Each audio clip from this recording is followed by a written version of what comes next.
2027. Extrêmement attendu par une large communauté de joueurs, Deus Ex Human Revolution n'en finit plus de nous teaser à coups de trailers, de previews et de screenshots adroitement lâchés au compte-gouttes à la presse. Inutile donc de préciser que nous sommes demandeurs lorsqu'il s'agit d'en savoir un peu plus sur ce titre, avec toutefois une petite appréhension dans la mesure où l'épisode précédent, Deus Ex Invisible War, n'a clairement pas fait l'unanimité au sein de cette même communauté. Un échec qui semble avoir été pris en compte pour le développement de Human Revolution, comme nous l'explique Jonathan Jacques Beltet, le directeur artistique. Deus Ex 2 a quand même influencé le développement de Human Revolution, c'est sûr. Un des premiers trucs qu'on a fait à l'été 2007, ou en fait même pratiquement à ce moment-ci, en 2007, quand on a commencé, c'était de rejouer au 1 et de rejouer au 2, de fond en comble, tout ça, pour s'assurer de bien comprendre la bête, quoi, puis tout ça. Le 2, ça a été surtout, en fait, quoi pas faire, peut-être. Donc oui, ça nous a servi, ça nous a influencé. Bon, il y a des bons trucs dans le 2 quand même.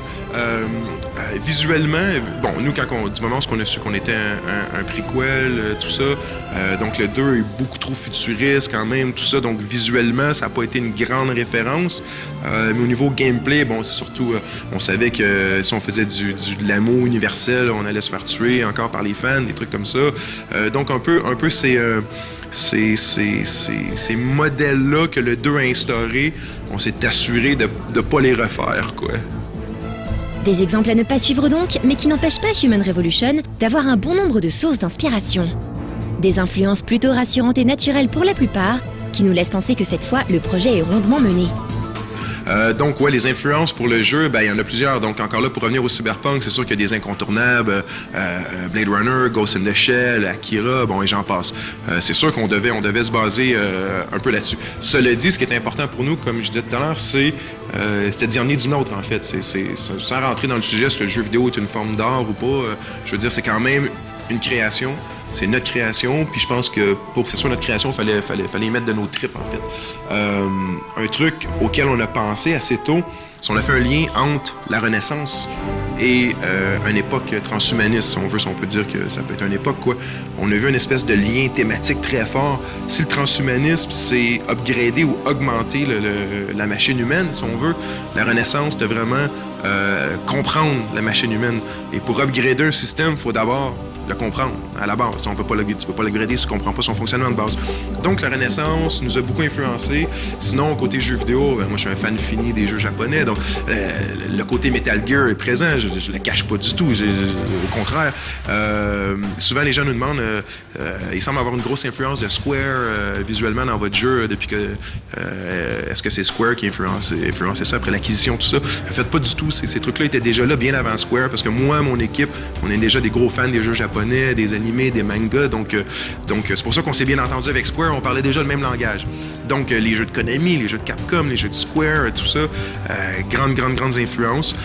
Dans les films aussi, pour le côté Renaissance, ou juste la palette, A Girl with a Pearly Ring, la fille à la boucle d'oreille de perles, la peinture de Vermeer, là, très populaire, c'est une fille avec une boucle d'oreille perlée. Il y a un film qui a été fait là-dessus, donc un paquet de trucs, ouais. Le premier Deus Ex est sorti sur PC il y a maintenant 10 ans. On retrouve de nos jours, notamment dans le domaine militaire, des événements technologiques qui étaient évoqués dans ce même titre, comme le camouflage optique par exemple. Dans la mesure où Human Revolution est une préquelle, on peut alors se demander comment les équipes d'Eidos ont retranscrit ce background technologique. C'est vrai ce que tu dis, c'est intéressant que, en fait, le cyberpunk, en général, on commence à le vivre. En fait, c'est quasiment notre monde contemporain d'aujourd'hui. Et souvent, les gens me demandent « Ah, le cyberpunk, ça en met un peu... il sommeille un peu depuis un moment. Il n'y a plus beaucoup d'œuvres, de jeux, de films cyberpunk. Je pense qu'un des derniers films, c'est probablement la Matrice. Le premier, peut-être, un des derniers films très, très cyberpunk, tout ça. Puis je crois qu'une des raisons, c'est parce que les thèmes, les concepts cyberpunk commencent à être des thèmes et des concepts très contemporains d'aujourd'hui, ce qui fait que peut-être la valeur d'une œuvre cyberpunk c'est de moins en moins une suggestion d'un futur, si on veut. Tu comprends ce que je veux dire? Donc, ce qui est important pour nous, c'était d'y emmener un peu notre propre saveur, justement, pour y donner un peu quelque chose de nouveau, quoi, emmener quelque chose de nouveau. Et aussi, pour revenir à ta question, en fait, côté technologique, tout ça, en fait, ce qu'on s'est assuré de faire, c'est de bien comprendre où ce que la technologie s'en allait dans les 30, dans les 20, 30, 40 prochaines années. Donc, on a lu énormément de bouquins. On a acheté au début plein de bouquins sur la courbe technologique, les grands penseurs de tout ça, comme Ray Kurzweil, ces gens-là. On a même consulté avec des spécialistes en transhumanisme, tout ça. Donc, je crois que ce que ça nous a permis de faire, c'est de s'assurer que les augmentations, ou que ce soit même les technologies d'ordinateurs ou de véhicules, tout ça qu'on a dans le... On peut pas conduire de véhicules, mais il y a des véhicules quand même dans l'environnement, tout ça, soit des bonnes anticipations, en fait, des 30 prochaines années, ce qui donne un monde quand même assez futuriste. Je crois qu'en général, on n'est pas conscient de la recherche qui est en train d'être faite au niveau de la cybernétique, même l'architecture, des trucs dans les communications. Il y a des trucs mais de débiles qui vont sortir dans les 20-30 prochaines années, qu'on va voir dans nos vies. Donc, ça semble être un monde très futuriste, mais je crois qu'on va être surpris de ce qui va arriver dans les prochaines années. Ouais. Human Revolution mise l'écrasante majorité de son gameplay sur ce principe extrêmement sexy, qui consiste à offrir aux joueurs plusieurs manières de résoudre un même problème. Une marque de fabrique, si l'on peut dire, susceptible de plaire aux rôlistes et aux amoureux du choix multiple d'une manière générale. Mais comment les encourager justement à explorer et à exploiter au maximum les possibilités offertes ? Ouais, je crois qu'au cœur de la licence, au cœur du pedigree, en fait, de Deus Ex, c'est les 4 piliers de gameplay, en fait, qui sont le combat, le stealth, en fait, la furtivité, le hacking, le piratage et le social, bien sûr. Je crois que c'est vraiment les 4 éléments qui permettent de faire ce saveur-là un peu, et surtout, c'est que le joueur n'a jamais un style de jeu imposé, en fait, dans son gameplay immédiat. Il n'y a jamais un environnement qui est moulé pour un style de jeu ou pas. Les environnements sont toujours moulés un peu pour tout, quoi. La façon qu'on a d'encourager les joueurs d'utiliser ça, c'est une très bonne question. En fait, on me l'a jamais posé de cette façon-là.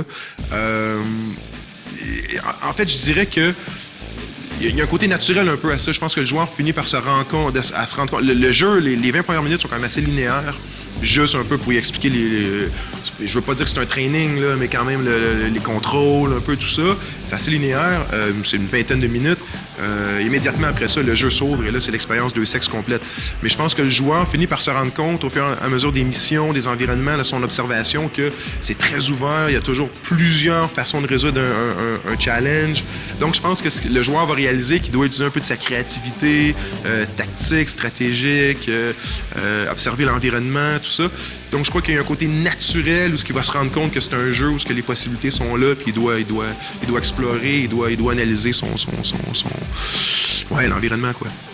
Afin de ne pas saboter définitivement le nom de Deus Ex, Eidos et Square Enix ne comptent rien laisser au hasard. C'est une des raisons pour lesquelles la communauté a eu son mot à dire sur certains aspects du développement.